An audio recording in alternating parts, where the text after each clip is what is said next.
Monde numérique. On a besoin de plus de data centers. Aujourd'hui, on est en déficit de data centers en Europe. 80% des données des Européens sont encore hébergées aux États-Unis. D'ici 2030, on a besoin de multiplier entre 2,5 ou 3 les quantités de mégawatts en production en Europe pour arriver à tenir la croissance de l'ensemble des services numériques et de cloud.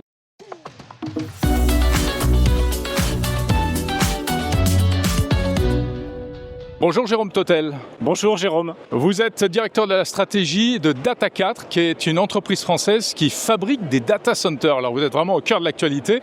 Mais c'est quoi votre métier exactement ? Alors on ne fait pas que les fabriquer, on cherche des sites, on les design ces bâtiments parce que c'est très dépendant si on fait du cloud ou de l'IA. Ensuite on les construit en effet et ensuite on les opère. Et on met à disposition des espaces d'hébergement, des salles informatiques pour nos clients pour venir installer leur plateforme informatique à l'intérieur. Combien de data centers actuellement en France ? On a 23 ou en data Europe d'ailleurs ? Alors aujourd'hui, on est une société européenne. Le siège est en France, mais on est une société européenne. On est présent dans 6 pays. On a 11 campus aujourd'hui avec le tout dernier qu'on vient d'annoncer en tout début de semaine. Et on a 40 data centers à travers la plateforme. Parce qu'en fait, un data center, c'est d'abord un bâtiment avec de l'énergie, avec des installations, avant d'être des serveurs. Et les serveurs, vous ne vous en occupez pas ? C'est ça. Donc un data center, nous on fabrique le bâtiment en tant que tel, avec plein de technologies de toute dernière génération, que ce soit l'électricité, pour la partie climatisation. Maintenant avec les GPU, on est en train d'installer des solutions de refroidissement liquide qu'on appelle DSC, Direct Liquid Cooling. Et ensuite, les clients apportent leur plateforme informatique à l'intérieur. Donc les serveurs, les baies de stockage pour stocker toutes les données, également les équipements réseau, que ce soit des routeurs, des switches, etc., pour que tous ces serveurs communiquent entre eux. Alors on sait à quel point on a besoin aujourd'hui de ces data centers, c'est stratégique, vous avez le soutien des pouvoirs publics, mais on sait qu'il y a aussi, il commence à y avoir des frictions, surtout aux États-Unis, où la construction des méga data centers provoque des mouvements de contestation. Où en êtes-vous en France et comment est-ce que vous gérez ça ? Alors c'est vrai que l'acceptabilité c'est un vrai sujet. Ce qu'on essaie d'expliquer c'est finalement faire beaucoup de pédagogie. On a besoin de plus de data centers. Aujourd'hui, on est en déficit de data centers en Europe. 80% des données des Européens sont encore hébergées aux États-Unis. Donc par les temps qui courent, c'est quand même pas mal de rapatrier pas mal de données en Europe, premièrement. Et deuxièmement, on a besoin d'innover et ce qu'on a calculé, c'est que d'ici 2030, on a besoin de multiplier entre 2,5 ou 3 les quantités de mégawatts en production en Europe pour arriver à tenir la croissance de l'ensemble des services numériques et de cloud. Et pour construire ces data centers, on a besoin de campus de data centers, donc des grands terrains sur lesquels on va construire plusieurs bâtiments, plusieurs data centers. Et en effet, l'acceptabilité est un sujet. Ce qu'on essaie d'expliquer, c'est qu'on crée des emplois sur le site de Marcoussis, qui est le plus grand campus de France, qui fait 250 mégawatts. Chaque jour, 1000 personnes viennent sur le site. C'est ce qu'on appelle des emplois permanents sur site. Ah oui, parce que je pensais que les data centers n'étaient quand même pas gros créateurs d'emplois. Alors, c'est sûr qu'un data center, ça ne crée pas les emplois d'une usine d'il y a 50 ans. C'est sûr, c'est une usine moderne. Mais aujourd'hui, sur un site comme Marcoussis, vous avez 1000 personnes tous les jours qui viennent, qui restent la journée pour travailler. C'est les salariés de Data4, c'est les prestataires de Data4 et c'est également les clients. Nos clients ont des bureaux à temps complet pour gérer toute leur plateforme informatique. Donc, l'emploi, c'est un sujet. L'environnement également. On a une trajectoire bas carbone. Gros sujet. C'est un gros sujet, trajectoire bas carbone, etc. Et ce qu'il faut, c'est également faire beaucoup de pédagogie. Tous les gens pensent qu'un data center consomme beaucoup d'eau. C'est pas vrai. Un data center et un campus comme celui de Marcoussis, 250 mégawatts, on consomme l'équivalent de 236 personnes, 236 Français en consommation d'eau annuelle. En sachant qu'on a 250 mégawatts, ce qui est gigantesque. Donc c'est pas énorme. Et puis également, on essaie de rassurer les populations et leur expliquer qu'on est intégré dans le tissu local en passant pas mal de temps dans les associations, parrainer certains événements locaux, etc. Et c'est clé d'avoir tout cet écosystème ensemble et travailler main dans la main. On aperçoit derrière vous, sur votre stand ici à Vivatech, un système de tuyaux avec de l'eau. Alors elle est verte, mais je pense que ça doit être pour que ça se voit mieux.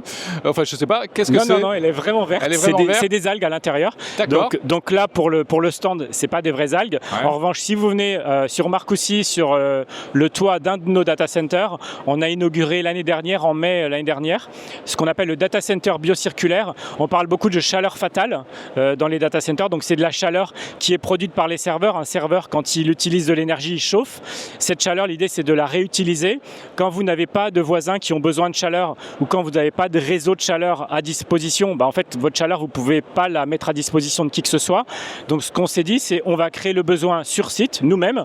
Donc on utilise la chaleur des data centers, on chauffe l'eau que vous voyez là derrière. Ces tuyaux transparents sont sur le toit, donc ils voient le jour. Donc avec la photosynthèse, les algues se développent avec la chaleur et la photosynthèse, et ensuite on récolte les algues. Ces algues, soit on les utilise pour des produits cosmétiques, des produits médicaux ou de la nourriture, par exemple nourriture animale, soit, c'est ce que nous on voudrait faire, la réutiliser pour de la biomasse, donc reproduire de l'énergie avec ces algues. C'est pour ça que ça s'appelle le data center biocirculaire, puisqu'on utilise de l'énergie, on crée des algues et on en reproduit. Est-ce qu'on peut dire que les data centers européens sont moins impactants sur l'environnement que les data centers américains ?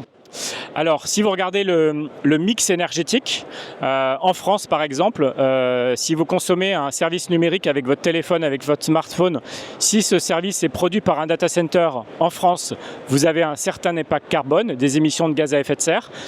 Ce même service, s'il est produit aux États-Unis et que vous, depuis la France, vous le récupérez, vous aurez un impact carbone 7 à 8 fois plus important. Pourquoi ? Parce que le mix énergétique français est très décarboné, 95% décarboné, ce qui n'est absolument pas le cas des infrastructures aux États-Unis.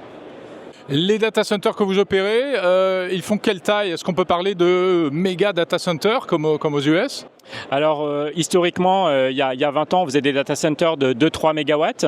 Ensuite, on a fait petit à petit des data centers de plus en plus gros, surtout avec plus de puissance au sol, plus de kilowatts au mètre carré.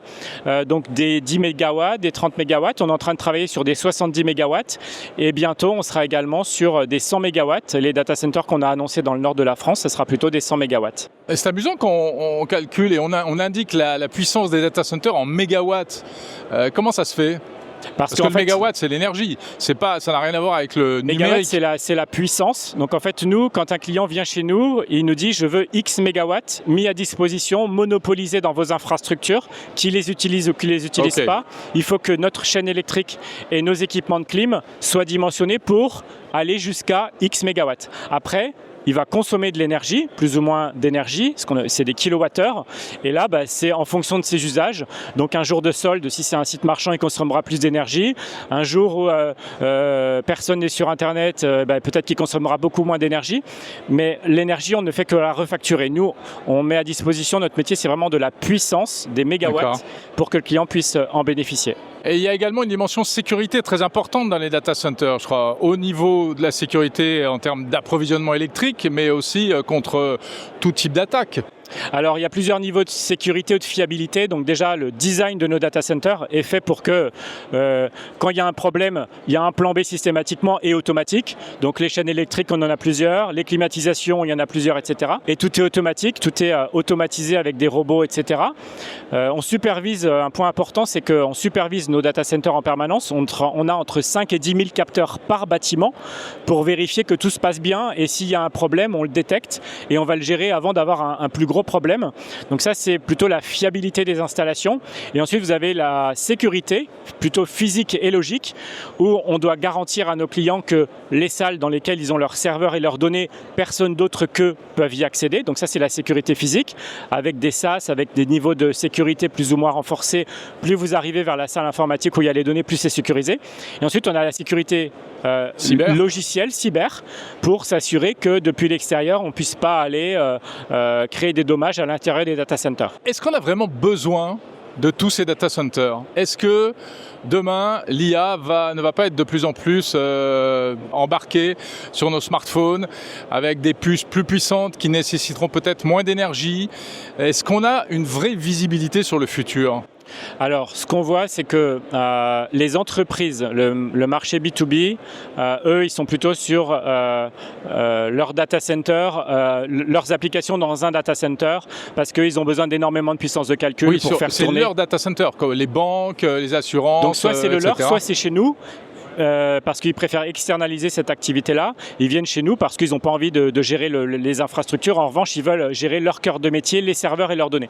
Donc les entreprises ont tendance quand même à utiliser énormément les data centers parce qu'ils ont besoin de beaucoup de puissance de calcul, soit pour du training, soit pour de l'inférence.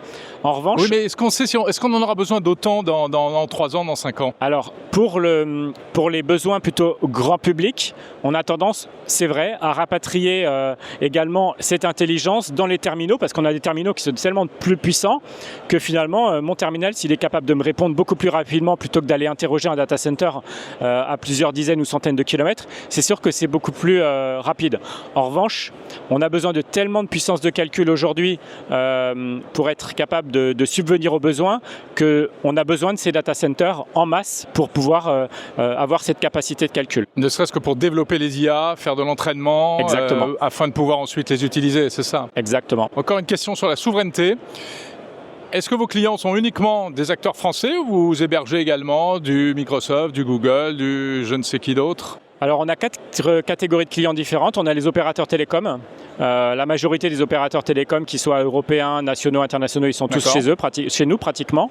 Ensuite, on héberge également toutes les sociétés, les grandes entreprises qui ont besoin de beaucoup de capacités d'hébergement mais qui n'ont pas envie d'avoir leur propre data center. Donc la moitié du CAC 40 par exemple est hébergée à Marcoussis sur le campus que vous voyez là derrière.